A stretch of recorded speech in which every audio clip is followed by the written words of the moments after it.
when we were setting up the business that I went into that I can't talk about, back in the 90s, we did what was called securitized lending, which is like where the subprime market came from.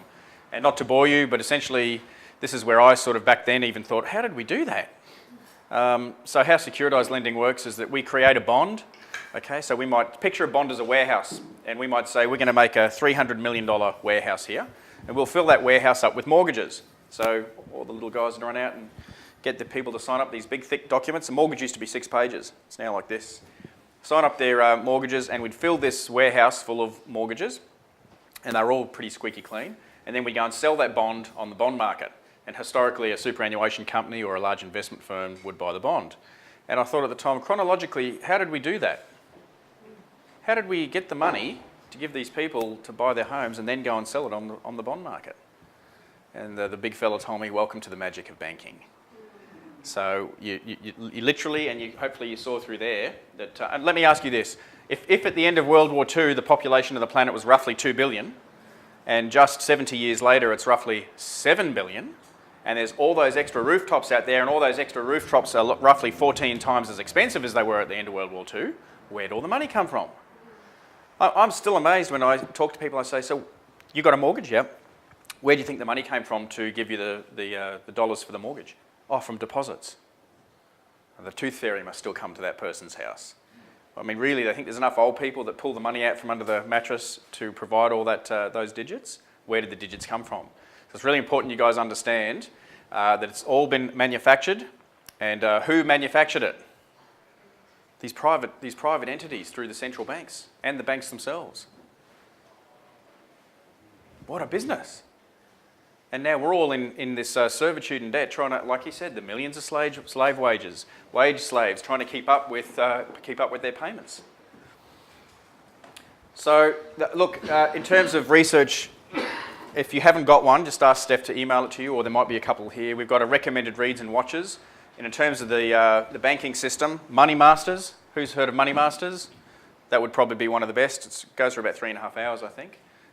Money is Debt, Part 1 and Part 2. Part 2 is brilliant.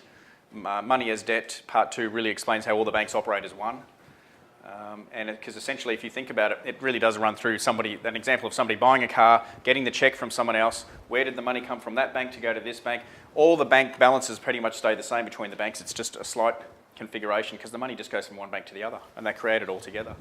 And we've got examples of the banks in collusion with our clients. So fiscal manipulation is the total and premeditated abuse of the money system, and it is an abuse of the money system. But without us being victims, we're all still doing it. We're all still buying into it, so we're just feeding the machine that they've built. Okay? So what we'll do now is we'll go through how to handle debt honourably. Has anybody got some debt they want to learn how to handle honourably? Great. Firstly though, I just want to ask you one question.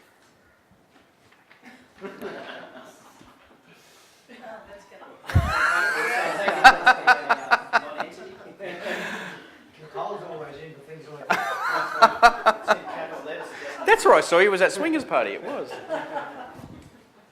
There he is. Isn't he beautiful? Jock. He's run away actually, he didn't even leave a note. The point that I'm making here is, be careful what you say. Okay, so the first thing that we teach our clients who are going to handle debt honourably is you don't speak to the other side because they're wordsmiths. All right, you don't know what the meaning of a lot of the words is, and even the people who run the call centres have been given carefully worded scripts to contract you, and the whole law system is based on contract. They will want to contract you. Okay, so what about this? What is your name? Full colon, Jeanette. But if I asked you before today, what would you say? Yeah, because you actually just made a statement. I just told you your name was what? Didn't I? So do you see what I'm saying? You've got to be careful. How do you know what you're actually answering or what you're talking about? Okay, what's the real answer here? What's 2 plus 2 was 4? Well, how do you know I didn't mean that? Or that? Or that? What's 4 plus 4? How do you know I didn't mean that? Have I made my point? So unless you're super, super clever,